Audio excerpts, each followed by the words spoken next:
So let's dive into Philippians chapter 4, verses 1 to 23. This is such an incredible passage. So verse 1, therefore, my brothers and sisters, whom I love and long for, my heart's desire and prayer to God for them, that they may be saved. So Paul opens this chapter with an expression of his love and affection for the Philippian church.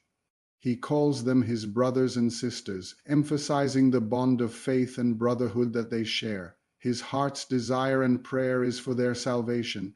It is so beautiful how he opens this letter with such a genuine and heartfelt declaration of his care for their spiritual well-being. And this sets the tone for the entire chapter, which is all about joy, contentment, and perseverance in the face of suffering. And then he continues in verse 2, stand therefore, having resisted the evil one, knowing that this resistance is from God.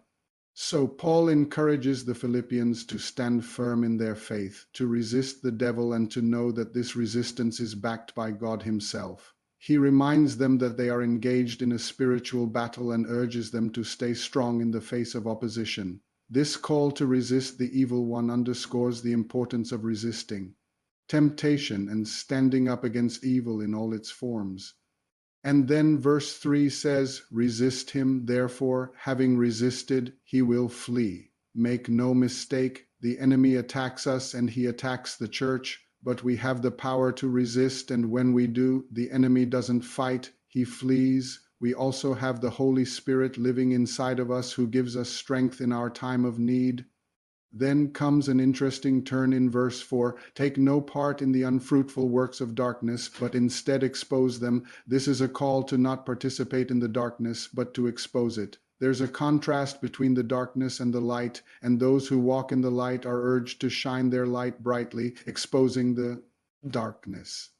This imagery suggests that Christians should be actively involved in bringing God's light into the world and dispelling the darkness of sin and ignorance. Then look at verse 5. Let your reasonableness be known to all. The Lord is near. Paul is telling them to let their good and sensible way of life be known by everyone. This is an important reminder that Christians should let their actions and behavior reflect the character of Christ. In a world that often misunderstands and misrepresents Christianity, the Philippians are called to be examples of a good and sensible way of life, demonstrating the truth and beauty of their faith through their words and actions. And then comes one of the most famous lines in all of the New Testament in verse 6 to 7. Be anxious for nothing. In other words, don't worry about anything. Commit everything to God and resist the devil, and the devil will flee. Resist the devil and he will flee. My friends, we can choose to live a life of faith, trusting in God's plan and relying on his strength to help us through difficult times. Remember that God loves you and he has a great plan for your future. Don't let the anxiety of the world steal your joy and peace. Instead, trust in God, resist the enemy, and experience the freedom that comes from living a life of faith. Resist the enemy and experience the freedom that comes from living a life of faith. And then Paul ends this beautiful section with this reminder in verse 8. Finally, brothers and sisters, whatever is true, whatever is noble, whatever is right, whatever is pure, whatever is lovely, whatever is admirable, if anything is excellent or praiseworthy, think about these things. So, after giving instructions and encouragement, Paul concludes this section with a powerful call to focus on things that are good and excellent. He tells the Philippians to dwell on what is true, noble, right, pure, lovely, and admirable. By focusing on these things, they can cultivate a mindset that is Christ-centered and that can help them resist the negative influences of the world around them.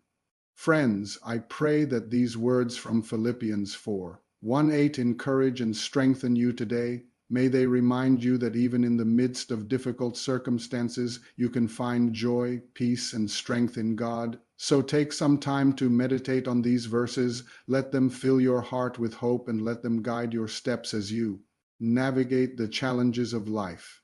Trust in God's goodness, resist the devil, and focus on what is excellent. As you do, you'll discover a deeper sense of peace and purpose in your life. If you enjoyed this video, please like, comment, and subscribe. And I want to thank you for joining me on this journey through the Bible. I hope you have a wonderful day and may God bless you.